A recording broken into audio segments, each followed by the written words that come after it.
Para saudara dan saudari yang Tuhan cintai, selamat pagi dan selamat bertemu lagi dalam renungan harian dari Paroki Santo Fransiskus Assisi Apio, edisi hari Jumat, tanggal 14 Agustus 2026. Hari ini Gereja Semesta memperingati peringatan wajib Santo Maximilianus Maria Kolbe, seorang imam dan martir. Mengawali hari yang baru ini, kita hendak mendengar dan merenungkan sabda Tuhan.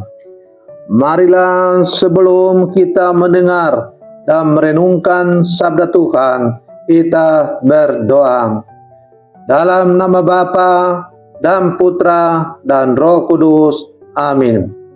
Allah Bapa yang penuh kasih, kami bersyukur atas sabdamu yang kembali menyapa dan membimbing hidup kami di hari yang baru ini.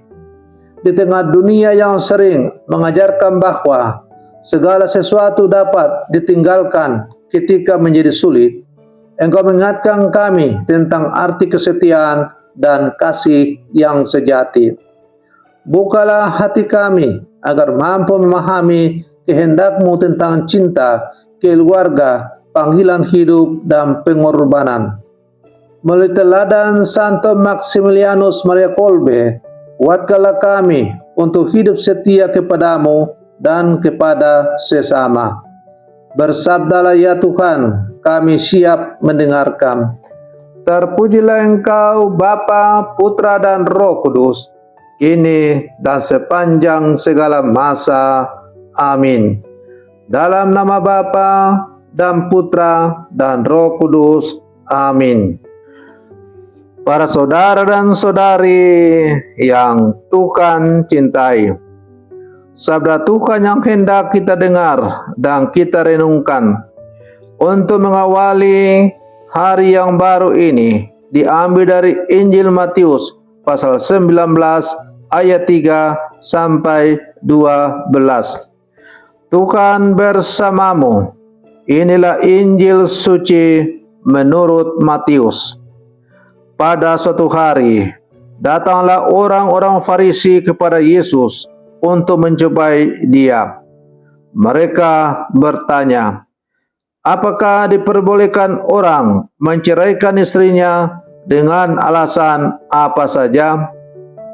Yesus menjawab, tidakkah kalian baca bahwa Ia yang menciptakan manusia sejak semula, menjadikan mereka pria dan wanita, dan Ia bersabda, sebab itu pria akan meninggalkan ayah dan ibunya dan bersatu dengan istrinya, sehingga keduanya itu menjadi satu daging. Demikianlah mereka itu bukan lagi dua, melainkan satu. Karena itu, apa yang telah dipersatukan Allah tidak boleh diceraikan manusia. Kata mereka kepada Yesus, jika demikian, mengapa Musa memerintahkan untuk membuat surat cerai ketika orang menceraikan istrinya? Kata Yesus kepada mereka, Musa mengizinkan kalian menceraikan istrimu, tetapi sejak semula tidaklah demikian. Tetapi aku berkata kepadamu, barang siapa menceraikan istrinya kecuali karena zina, lalu kawin dengan wanita lain, ia berbuat zina. Maka murid-murid berkata kepada Yesus, jika demikian halnya, hubungan antara suami istri lebih baik jangan kawin. Akan tetapi Yesus berkata kepada mereka, tidak semua orang dapat mengerti perkataan ini, hanya mereka yang dikaruniai saja. Ada orang yang tidak dapat kawin karena ia memang lahir demikian dari rahim ibunya. Dan ada orang yang dijadikan demikian oleh karena orang lain.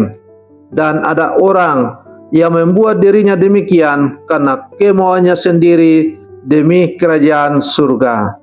Siapa yang dapat mengerti, hendaklah ia mengerti. Demikianlah sabda Tuhan. Para saudara dan saudari yang Tuhan cintai, salah satu tantangan terbesar dalam hidup manusia di zaman sekarang adalah kesetiaan. Kita hidup dalam budaya yang sering mengatakan, kalau tidak nyaman, tinggalkan. Kalau sulit, cari yang lain. Kalau ada masalah, menyerah saja. Pola pikir seperti itu dapat masuk ke dalam banyak kehidupan, pekerjaan, persahabatan, pelayanan, bahkan kehidupan keluarga. Tidak sedikit keluarga mengalami luka karena kesetiaan mulai dianggap sebagai beban, bukan lagi sebagai panggilan kasih. Dalam Injil hari ini, orang-orang Farisi datang kepada Yesus untuk mencobainya dengan pertanyaan tentang perceraian. Apakah diperbolehkan orang menceraikan istrinya dengan alasan apa saja? Mereka ingin mencari celah hukum. Mereka bertanya tentang batas minimal, kapan seseorang boleh meninggalkan. Tetapi Yesus membawa mereka kembali kepada rencana awal Allah, kasih yang setia dan perjanjian yang tidak mudah diputuskan. Para saudara dan saudari yang Tuhan cintai, Yesus berkata, tidakkah kamu baca bahwa Ia yang menciptakan manusia sejak semula menjadikan mereka laki-laki dan perempuan? Sebab itu, laki-laki akan meninggalkan ayah dan ibunya dan bersatu dengan istrinya, sehingga keduanya menjadi satu daging. Yesus mengingatkan bahwa perkawinan bukan hanya sebuah kontrak antara dua manusia, tetapi sebuah perjanjian kasih di hadapan Allah. Dalam sebuah perjanjian, seseorang tidak hanya hadir ketika semuanya menyenangkan. Perjanjian diuji justru ketika ada kesulitan, kelemahan, dan tantangan. Kasih sejati bukan hanya berkata, "Aku mencintaimu," ketika engkau memenuhi harapanku. Tetapi kasih sejati berkata, "Aku tetap berjalan bersamamu karena kita telah berjanji di hadapan Tuhan." Namun pesan Injil hari ini tidak hanya berbicara tentang perkawinan, sebab Yesus berbicara juga tentang seluruh kehidupan kita, panggilan untuk setia.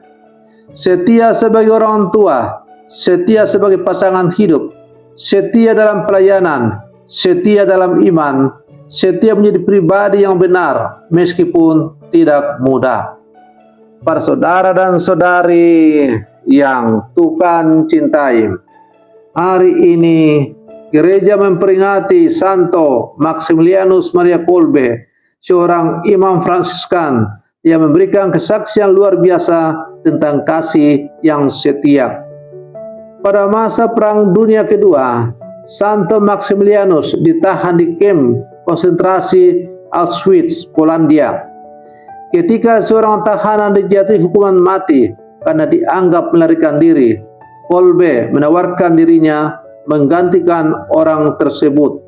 Seorang ayah keluarga bernama Franciszek Gojowisek.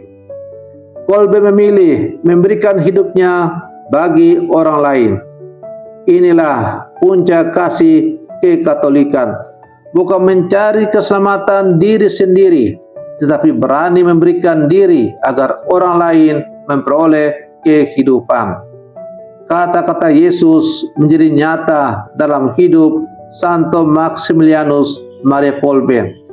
Tidak ada kasih yang lebih besar daripada kasih seorang yang memberikan nyawanya untuk sahabat-sahabatnya.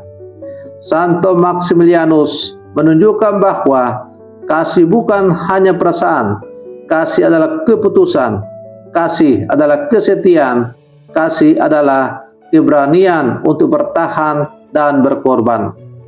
Para saudara dan saudari yang Tuhan cintai, Sabda Tuhan yang kita dengar dan kita renungkan pada pagi hari ini mengajak kita untuk bertanya pada diri kita masing-masing.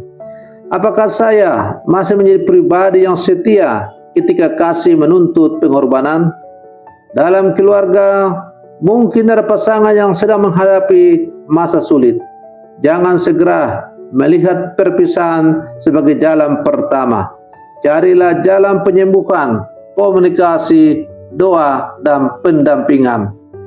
Bagi orang tua, kesetiaan kepada keluarga adalah kesaksian iman yang sangat berharga bagi anak-anak.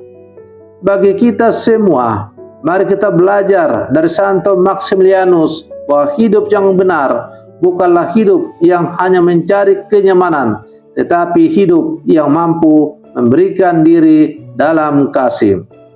Mungkin hari ini kita tidak dipanggil untuk menjadi martir seperti Santo Maximilianus, tetapi kita dipanggil menjadi martir kecil setiap hari. Martir ketika kita menahan ego demi keluarga. Martir ketika kita tetap jujur meskipun rugi. Martir ketika kita mampu mengampuni meskipun terluka. Martir ketika kita tetap melayani meskipun tidak dihargai. Kesetiaan dalam hal-hal kecil akan membentuk hati yang besar di hadapan Allah. Para saudara dan saudari yang Tuhan cintai, dunia mungkin mengajarkan bahwa yang kuat adalah orang yang mampu meninggalkan ketika keadaan sulit. Tetapi Injil mengajarkan bahwa yang sungguh kuat adalah orang yang mampu tetap mengasihi ketika kasih membutuhkan pengorbanan. Yesus sendiri telah menunjukkan kasih yang paling sempurna. Ia tidak meninggalkan manusia dalam dosa, tetapi menyerahkan dirinya di kayu salib demi keselamatan kita. Semoga melalui sabda Tuhan hari ini dan teladan Santo Maximilianus Maria Kolbe, kita semakin memahami bahwa kesetiaan bukanlah beban, melainkan jalan menuju kekudusan. Mari kita mohon agar Tuhan menjadikan hati kita setia, setia mencintai, setia melayani, dan setia berjalan bersamanya sampai akhir. Para saudara dan saudari yang Tuhan cintai, mari kita akhiri renungan pagi kita dengan berdoa. Dalam nama Bapa dan Putra dan Roh Kudus. Amin. Tuhan Yesus yang penuh kasih, Engkau telah menunjukkan kasih yang sempurna melalui pengorbanan di salib. Ajarlah kami untuk memiliki hati yang setia dan mampu mengasihi dengan tulus. Kuatkanlah keluarga-keluarga kami agar tetap bertahan dalam kasih. Teguhkanlah mereka yang sedang mengalami pergumulan. Melalui teladan Santo Maximilianus Maria Kolbe, mampukanlah kami memberikan diri bagi sesama dan menjadi saksi kasih-Mu di dunia. Santo Maximilianus Maria Kolbe, doakanlah kami. Doa ini kami sampaikan kepadamu dengan pengantaran Kristus Tuhan kami. Amin. Dalam nama Bapa dan Putra dan Roh Kudus. Amin. Para saudara dan saudariku yang terkasih, selamat pagi. Tuhan memberkati kita semua.